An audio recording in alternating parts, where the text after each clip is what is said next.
નમસ્કાર, આપનું હાર્દિક સ્વાગત છે એજ્યુકેશન ગુજરાતી ચેનલમાં. આજે આપણે ધોરણ 5માના પર્યાવરણ વિષય આસપાસ વિષયને 9મો પાઠનું નામ છે ચડીએ ઊંચા ચઢાણ. આ પાઠના અગત્યના પ્રશ્નનો જવાબ શીખીશું. તો વિડીયો શેર કરી દેજો, ગમે તો લાઈક કરજો અને જો નવા આવ્યું હોય તો ચેનલ સબસ્ક્રાઈબ કરી લેજો. પહેલો પ્રશ્ન એમ છે કે નીચેના દરેક પ્રશ્નના ઉત્તર માટે આપેલ વિકલ્પમાંથી સાચો વિકલ્પ શોધી તેનો ક્રમ અક્ષર પ્રશ્ન સામે પહેલાં બોક્સમાં લખો. પહેલો પ્રશ્ન એમ પૂછ્યો છે, પર્વતારોહણ એટલે શું? પર્વતારોહણ છે શું? તો પર્વતારોહણ એટલે કે પર્વત પર ચઢવું. બીજો પ્રશ્ન, પર્વતારોહણ કરવા માટે સૌપ્રથમ શું કરવાનું હોય છે? તો પર્વતારોહણ કરવા માટે સૌપ્રથમ પર્વતારોહણની પ્રશિક્ષણ તાલીમ લેવાની, એટલે કે પર્વતારોહણ કરો એ પહેલાં જ તમારે એનું પ્રશિક્ષણ એટલે સૌપ્રથમ એનું પહેલાં શિક્ષણ તાલીમ લેવાની હોય છે કે પર્વતારોહણ કઈ રીતના કરવામાં આવે છે એની તાલીમ લેવી પડે. ત્રીજું, નીચેનામાંથી કઈ જવાબદારી પર્વતારોહણ ટુકડીના જૂથ નાયકની નથી? તો ખડક પર ખીલા મારવા અને દોરડું લટકાવવું એ છે પર્વતારોહણમાં ટુકડીના જૂથ નાયક, એટલે જે મેન વડો હોય ને ઓપરેટિંગ કરતો હોય એની એ નાયકની જવાબદારી નથી. ચોથો પ્રશ્ન, જૂથ 7ના જૂથ નાયક પોતાના જૂથની સભ્ય ખાનદોંબી સાથે વાત ન કરી શક્યા કારણ કે ખાનદોંબી ફક્ત મિજો ભાષા જ જાણતી હતી, એટલે વાત ન કરી શક્યા. પાંચમો પ્રશ્ન, પર્વતારોહણ સમયે રોજ સવારે શું કરવામાં આવતું હતું? તો પર્વતારોહણ સમયે રોજ સવારે દરેક સભ્ય જેટલા મેમ્બર હોય એની તબીબી તપાસ કરતી અને શરીરની શારીરિક તપાસ ચેક કરવામાં આવતી કે એને કંઈ પ્રોબ્લેમ નથી ને. છઠ્ઠો પ્રશ્ન, પહાડી નદીમાં એક કાંઠેથી બીજા કાંઠા સુધી જવા શું વ્યવસ્થા હોય છે? તો પહાડી નદીમાં એક કાંઠેથી બીજા કાંઠા સુધી એક જાડું દોરડું બાંધેલું હોય છે, એવી વ્યવસ્થા હોય. પ્રશ્ન 7મો, પર્વતારોહણથી કયા ગુણોનો વિકાસ થાય છે? તો પર્વતારોહણથી આત્મવિશ્વાસનો, નેતૃત્વની ભાવનાનો અને સાહસિક વૃત્તિ વધે, એટલે કે આપેલ તમામ આ 3 ગુણોનો વિકાસ થાય છે પર્વતારોહણથી. 8મો પ્રશ્ન, પર્વતારોહણ કરનારને ખડક પર ચડતી વખતે શી કાળજી રાખવી જોઈએ? તો પર્વતારોહણ કરનારને ખડક પર ચડતી વખતે શરીરને 90° ખૂણે, એટલે કે આ ખડક છે આમ તો એના 90° ખૂણો આ થયો, આ રીતના એને શરીર રાખવાનું હોય છે, 90° ખૂણે શરીર રાખવાનું. પ્રશ્ન બીજો, યોગ્ય શબ્દ વડે નીચેના વિધાનમાં ખાલી જગ્યા પૂરો. પહેલી ખાલી જગ્યા, પર્વતોના રસ્તા સાંકડા, ખરબચડા અને ખાલી જગ્યા હોય તો સીધા ચઢાણવાળા હોય. બીજી ખાલી જગ્યા, પર્વતારોહણ કરનાર જૂથના સભ્યોમાં ખાલી જગ્યાની જવાબદારી વધુ હોય છે જૂથ નાયકની, જો ટીમનો લીડર હોય એને. ત્રીજું છે, માઉન્ટ એવરેસ્ટની ટોચ પર ચડનાર પ્રથમ ભારતીય મહિલા ખાલી જગ્યા હતા તો એ છે બચેન્દ્રી પાલ. ચોથી ખાલી જગ્યા, માઉન્ટ એવરેસ્ટ શિખરની ઊંચાઈ આશરે ખાલી જગ્યા મીટર છે તો એ છે 8600 મીટર. પાંચમી ખાલી જગ્યા, મિઝોરમ રાજ્યની ભાષા ખાલી જગ્યા છે તો એ છે મિઝો ભાષા. છઠ્ઠી ખાલી જગ્યા, પર્વતો પર ખાલી જગ્યાવાળા ખેતર હોય છે તો પગથિયાવાળા ખેતર હોય, સ્ટેપવાળા. સાતમી ખાલી જગ્યા, નહેરુ પર્વતારોહણ સંસ્થા ખાલી જગ્યામાં આવેલ છે તો એ આવેલ છે ઉત્તરકાશીમાં. પ્રશ્ન ત્રીજો છે, નીચેના વિધાન સાચા હોય સાચાની, ખોટા હોય તો ખોટાની નિશાની કરો. પહેલું વિધાન, પર્વતોના રસ્તા લીસા અને સપાટ જમીન જેવા હોય છે તો આ વિધાન ખોટું છે. બીજું, જૂથ નાયક જૂથના સભ્યોની મુશ્કેલીમાં મદદ કરે છે તો આ વિધાન સાચું છે. ત્રીજું, પર્વતારોહણ માટે ગમે તે જૂથમાં જઈને જોડાઈ જવાનું હોય છે તો આ વિધાન ખોટું છે. ચોથું, મેઘાલય રાજ્યની માતૃભાષા મિઝો છે તો આ વિધાન ખોટું છે.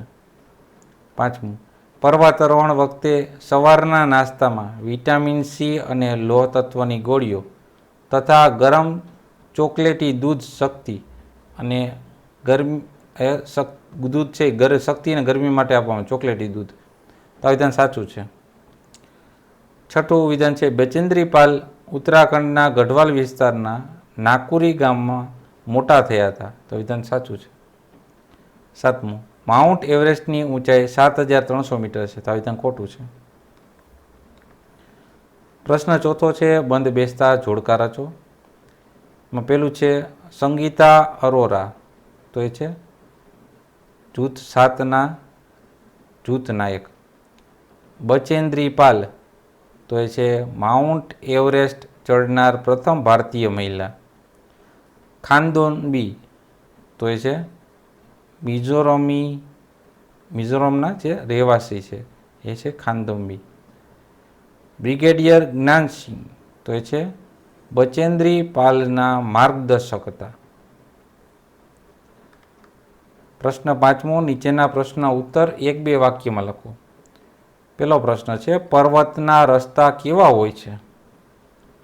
તો પર્વતોના રસ્તા સાંકડા, ખડબચડા અને સીધા ચઢાણવાળા હોય છે. બીજો પ્રશ્ન, પર્વતો પર પગથિયા જેવા ખેતરમાં શું શું વાવેલું જોવા મળ્યું? તો પર્વત પર પગથિયા જેવા ખેતરમાં ફળો અને શાકભાજી વાવેલા જોવા મળ્યા. ત્રીજું, સપાટ ખડક પર ચડતા પહેલાં શું કરવાનું હોય છે? તો સપાટ ખડક પર ચડતા પહેલાં ખડકનું સાવધાનીપૂર્વક અવલોકન કરવાનું હોય અને ખડકમાં હાથ અને પગ મૂકી શકાય તેવી જગ્યાઓ ઓળખવાની હોય, જેથી આપણે સરળતાથી પર્વતારોહણ કરી શકીએ. ચોથું છે રેપલિંગ એટલે શું? તો દોરડાની મદદથી ખડક પર ચઢાણ કર્યા પછી નીચે ઉતરતી વખતે દોરડાનો ખાસ પ્રકારે ઉપયોગ થાય તેને જ રેપલિંગ કહેવાય છે. પાંચમો પ્રશ્ન, પર્વતારોહણથી વ્યક્તિમાં કેવા ગુણોનો વિકાસ થાય છે? તો પર્વતારોહણથી વ્યક્તિમાં આત્મવિશ્વાસ, નેતૃત્વના ગુણો અને હિંમતભેર પડકારો સામનો કરવાનો ગુણોનો વિકાસ થાય છે. છઠ્ઠો પ્રશ્ન, જૂથના સભ્યોથી છૂટી પડેલી ખાનદોંબીએ કેમ મોટેથી ગીત ગાયું હશે? ખાનદોંબીએ તેના જૂથના સભ્યો હતા એમાંથી અલગ પડી ગઈ હતી.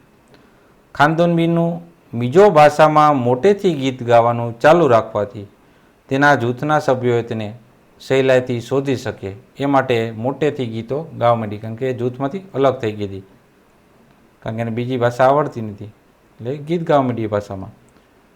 સાતમું, પર્વત પર બરફમાં તંબુ બાંધી રાત્રિ રોકાણ કરતી વખતે તંબુની આજુબાજુ ખાડો કેમ ખોદવામાં આવ્યો? તેનો જવાબ છે કે મારા મતે જે ઝેરી જીવજંતુ અને સાપથી બચવા તંબુની આજુબાજુ ખાડો ખોદવામાં આવ્યો હશે. આઠમો પ્રશ્ન, જૂથ 7ના સભ્યો સાથે બચેન્દ્રી પાલે શું શું કર્યું? તો બચેન્દ્રી પાલે જૂથ 7ના સભ્યો સાથે પ્રખ્યાત પહાડી ગીત બેડું પાકો બારામાસ, કફલ પાકો ચેતા મેરી છેલા ગાવામાં અને તેના પર નૃત્ય એટલે ડાન્સ કરવામાં જોડાયા હતા. નવમો પ્રશ્ન, બચેન્દ્રી પાલ માઉન્ટ એવરેસ્ટની ટોચ પર ભારતનો રાષ્ટ્રધ્વજ કેમ ફરકાવ્યો? તો જવાબ છે બચેન્દ્રી પાલે દુનિયાની સૌથી ઊંચી પહાડી ટોચ પર ચડવાની સિદ્ધિ મેળવી કે નામના મેળવી તથા પોતાના દેશના સન્માન માટે એમને માઉન્ટ એવરેસ્ટની ટોચ ઉપર રાષ્ટ્રધ્વજ ફરકાવ્યો. પ્રશ્ન 10મો, તમે કોઈ બીજા દેશનો રાષ્ટ્રધ્વજ ક્યાંય જોયો છે? કે હા, ટીવી પર ભારત ઓસ્ટ્રેલિયાના મેચ રમાતી, ક્રિકેટ મેચ રમાતી હતી તે બતાવતા તેમાં ઓસ્ટ્રેલિયા દેશનો રાષ્ટ્રધ્વજ જોયો હતો. 11 પ્રશ્ન, બચેન્દ્રી પાલ નહેરુ પર્વતારોહણ સંસ્થામાં જોડાયા ત્યારે તેમના માર્ગદર્શક કોણ હતા? એના ટ્રેનર. તો બચેન્દ્રી પાલ નહેરુ પર્વતારોહણ સંસ્થામાં જોડાયા ત્યારે તેમના માર્ગદર્શક હતા બ્રિગેડિયર જ્ઞાનસિંહ. પ્રશ્ન 6, નીચેના પ્રશ્નના ઉત્તર લખો. પહેલો પ્રશ્ન છે ખડક પર ચડતા ઉતરતા શરીરનું સંતુલન જાળવવા શું કરશું? તેનો જવાબ છે ખડક પર ચડતા શરીરનું સંતુલન જાળવવા આપણે શરીરને 90 અંશના ખૂણે રાખવાનું હોય છે. પીઠને સીધી રાખવાની હોય છે, તેને વાળવાની હોતી નથી. જ્યારે નીચે ઉતારવાનું હોય ત્યારે દોરડાનો ખાસ પ્રકારનો ઉપયોગ કરવાનો હોય છે, જેને રેપલિંગ કહેવામાં આવે છે. પ્રશ્ન બીજો, કેમ્પ ફાયર એટલે શું? તેમાં શું કરવાનું આવે છે? તો પર્વતારોહણમાં છેલ્લા દિવસે સાંસ્કૃતિક કાર્યક્રમ રાખવામાં આવ્યો. આપણે સાંસ્કૃતિક કાર્યક્રમ, તેને જ કેમ્પ ફાયર કહેવામાં આવે. દરેક જૂથ કાર્યક્રમો રજૂ કરે છે, જેમાં જોક્સ હોય, સંગીત, અભિનય, નૃત્ય, ગીત વગેરે કરી આનંદ સાથે કરવામાં, આ બધી પ્રવૃત્તિઓ કરવાની હોય આનંદ સાથે, બરાબર. આ કાર્યક્રમમાં જૂથમાં સૌથી સારા પ્રદર્શન માટે સભ્યોને પ્રોત્સાહિત પણ કરવામાં આવે છે. પ્રશ્ન ત્રીજો, પર્વતારોહણ ટુકડીના જૂથ નાયકની જવાબદારી શું હોય છે? તો જવાબ જોઈએ પહેલી કે જૂથ નાયક જૂથના બધા જ સભ્યોનું ધ્યાન આપે કે બધા સભ્યો ઓકે છે, રેડી છે. બીજું, બીજાને તેમનો સામાન લઈ જવામાં મદદ કરે છે, બીજાને સામાન લઈ જવામાં પણ હેલ્પ કરતા હોય છે. કોણ? જૂથ નાયક. ત્રીજું, જૂથને આગળ જવા દે છે અને પોતે પાછળ રહે છે. ચોથું, જે સભ્યો ચડી ના શકતા હોય તેઓને મદદ કરે છે, પ્રોબ્લેમ થતી હોય એમને મદદ કરે છે. પાંચમું, રોકાણ અને આરામ કરવા સારી જગ્યા શોધે છે. છઠ્ઠું કામ છે, જે સભ્યની તબિયત સારી ન હોય તેનું વિશેષ ધ્યાન રાખે છે. સાતમું, જૂથ માટે જમવાની વ્યવસ્થા પણ કરે છે. આઠમું, જૂથના બીજા સભ્યોએ કરેલી ભૂલ માટે પણ સજા ભોગવવા તૈયાર રહે છે. આ બધી જૂથ નાયકની જવાબદારીઓ થઈ 8 પ્રશ્ન ચોથો, પર્વતારોહણ સિવાય બીજી કઈ પ્રવૃત્તિઓ સાહસિક ગણી શકાય અને કેમ? તો પર્વતારોહણ સિવાયની નીચેની પ્રવૃત્તિ પણ સાહસિક ગણી શકાય. એમાં પહેલી પ્રવૃત્તિ છે પહાડી નદી પાર કરવી. બીજું, પેરાશૂટથી કૂદવું. ત્રીજું, સમુદ્રની લહેરો પર સર્ફબોર્ડની સહાયથી તરવું, સર્ફિંગ કરવાનું. ચોથું, તાડ કે નારિયેળીની ઝાડ પર ચડવું. પાંચમું, બરફ આચ્છાદિત જગ્યા પર સ્કેટિંગ કરવું, એટલે બરફ ઉપર સ્કેટિંગ કરવું. આ પણ એક બધી પાંચે સાહસિક પ્રવૃત્તિ થઈ. પાંચમો પ્રશ્ન, પર્વતારોહણ કરવા કેવા પ્રકારના સાધનોની જરૂર પડે છે? તો પર્વતારોહણ કરવા માટે મજબૂત અને લાંબા દોરડા, ખીલાઓ, કડી, હથોડી, ખીલાવાળા ગમબૂટ, સૂવાની બેગ, પાણીની બોટલ, ખાવાના પેકેટ, ઓક્સિજનના સિલિન્ડર, પ્લાસ્ટિક ચાદર અને તંબુ વગેરે જેવા સાધનોની પર્વતારોહણ કરવા દરમિયાન આવા સાધનોની જરૂર પડે છે. ખીલાવાળા ગમબૂટ એટલે જે બરફમાં સરળતાથી ચાલવામાં મદદ કરે એવું. છઠ્ઠું છે, શા માટે પર્વતો પર આપણને વધારે શક્તિની જરૂર પડે છે? તો જવાબ છે કે પર્વત પર આપણે ગુરુત્વાકર્ષણ બળની વિરુદ્ધ દિશામાં ચડીએ છીએ. વળી તેના રસ્તાઓ ખડબચડા, સીધા ચઢાણવાળા અને વળાંકવાળા હોય છે. તેનો ચઢાવ પણ ઊંચો નીચો હોય છે. તેથી આપણને પર્વત પર ચડવા માટે વધારે શક્તિની જરૂર પડે છે. સીધું ચાલવાનું એના કરતાં ઊંચું નીચું ચાલવાનું હોય ખરબચડામાં, પછી ગુરુત્વાકર્ષણની વિરુદ્ધ દિશામાં ચાલવાનું, એટલે વધારે શક્તિની જરૂર પડે. પ્રશ્ન 7મો, આપણા રાષ્ટ્રધ્વજની માહિતી આપો. તેમાં પહેલો પોઈન્ટ છે, આપણો રાષ્ટ્રધ્વજ આપણા દેશની ઓળખનું એક પ્રતીક છે. બીજું, તેનો આકાર લંબચોરસ છે. તેમાં 3 રંગના સરખા માપના પટ્ટા છે, તેથી જ તેને ત્રિરંગો કહેવાય છે. ત્રીજો પોઈન્ટ, રાષ્ટ્રધ્વજમાં સૌથી ઉપરનો પટ્ટો કેસરી, વચ્ચેનો પટ્ટો સફેદ અને નીચેનો પટ્ટો છે લીલા રંગનો છે. પ્રશ્ન 7મો છે, માગ્યા મુજબ ઉત્તર લખો. હવે એમાં આપણે જે આપ્યા છે બરાબર, ખોરાકના પગડીકા, પછી આ પર્વતારોહણ માટે લઈ જવાની ચીજ વસ્તુનું નામ છે, પછી પ્લાસ્ટિક સીટ છે, તો પ્લાસ્ટિક સીટ આપણે ગોતીએ તો પ્લાસ્ટિક સીટ, ઓકે. ત્યારબાદ દોરડું, તો કેમ ગોતાય, જેમાં દો હોય ને એ જ ગોતવાનું પહેલાં આપણે, તો કે દોરડું આવી ગયું, દો મળી ગયું એટલે દોરડું મળી ગયું. આગળનો શબ્દ ગોતવાનો, પછી રૂ છે તો રૂમાલ એટલે રૂ ગોતવાનો, તો રૂમાલ જો મળી ગયું. પછી પાણીની બોટલ, તો પા ગોતવાનું, પાણીની બોટલ, રેડી. પછી ગ્લુકોઝ, તો અડધો ને લુ છે અહીંયા જોયો, ગ્લુકોઝ, રેડી. પછી સિસોટી, તો સી ગોતવાનું, સી આવ્યું, સિસોટી. ચણા, ચણા. આ રીતના આપણે દરેક શબ્દ ગોતી શકીએ છીએ. આ દરેક વસ્તુ આપણે પર્વતારોહણમાં જાય ત્યારે લઈ જવાની હોય, બરાબર.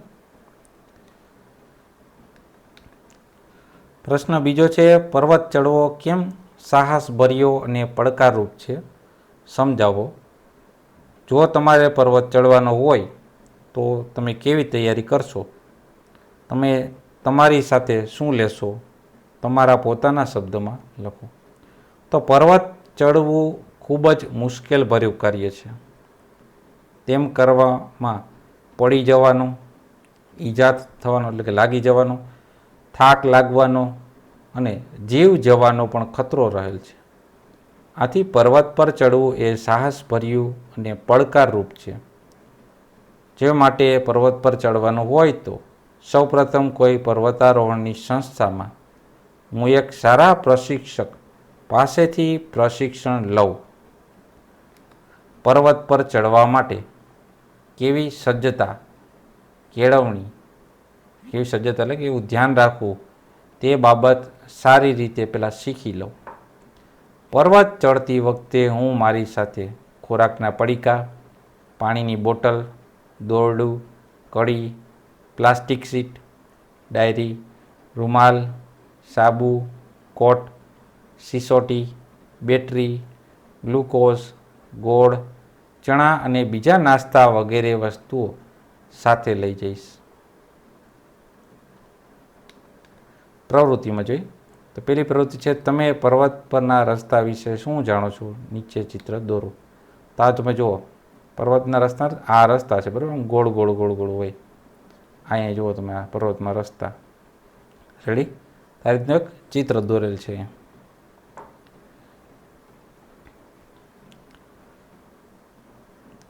પછી આપણે જોઈએ બીજો પ્રશ્ન.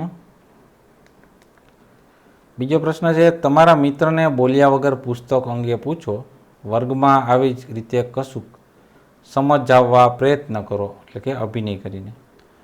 તો એમાં વર્ગમાં આવી જ રીતે કશું સમજાવવા માટે વર્ગમાં 1-2 વિદ્યાર્થીને ઈશારાથી ઊભા કરીશ અને પાઠ બતાવીશ. આંગળી વડે ફકરાને વંચાવીશ. બીજા વિદ્યાર્થીને કવિતા બતાવીને ઈશારાથી બોલવા કહીશ. વર્ગના બીજા બાળકોને આંગળી મૂકી પ્રશ્નો વંચાવીશ અને ઈશારાથી તેના ઉપર આપવા માટે પ્રોત્સાહિત કરીશ અને સાચા ઉત્તર જે આપશે ને શાબાશી પણ આવીશ. એ રીતના ટ્રાય કરીશ. ત્રીજો પ્રશ્ન છે, 6-8 બાળકોનું જૂથ બનાવો, તમારા જૂથ માટે ધ્વજ બનાવો. તમે શા માટે તે ભાત પસંદ કરીને વિશેષતા સમજાવો. તો કે ધ્વજ બનાવ્યો છે, આપણો આખો ભારત દેશ આપ્યો, આ છે સૂર્ય. આ ધ્વજની વિશેષતામાં જોઈએ તો અમારા જૂથે ભારત માતાના નકશામાં સૂર્ય રાખ્યો છે. અમારા જૂથે તે ભાત એ માટે પસંદ કરી છે કે આપણું ભારત હંમેશા સૂર્યની જેમ પ્રકાશમય, ઉર્જામય અને શક્તિ આપનારું બની રહે. ભારતના દરેક સ્તૂપની કીર્તિ સૂર્યની જેમ દુનિયાભરમાં ફેલાય. એવી વિશેષતાવાળો ધ્વજ બનાવ્યો છે. ત્યારબાદ છે આપણે વૈકલ્પિક પ્રશ્નો. એમાં પહેલો પ્રશ્ન છે કે નહેરુ પર્વતારોહણ સંસ્થા ક્યાં આવેલી છે?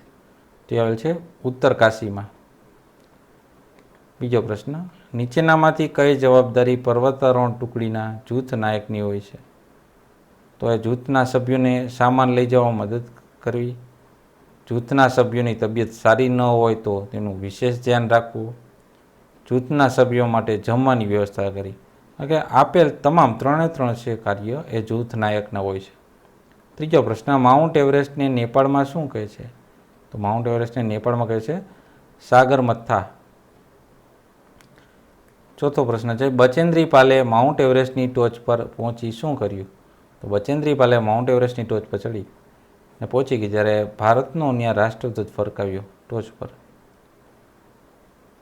તો આ હતા આપણે ધોરણ 5માના આસપાસ પર્યાવરણ વિષયનો પાઠ 9મો. જોતા રહો એજ્યુકેશન ગુજરાતી ચેનલ અને શીખતા રહો. થેન્ક યુ, આભાર.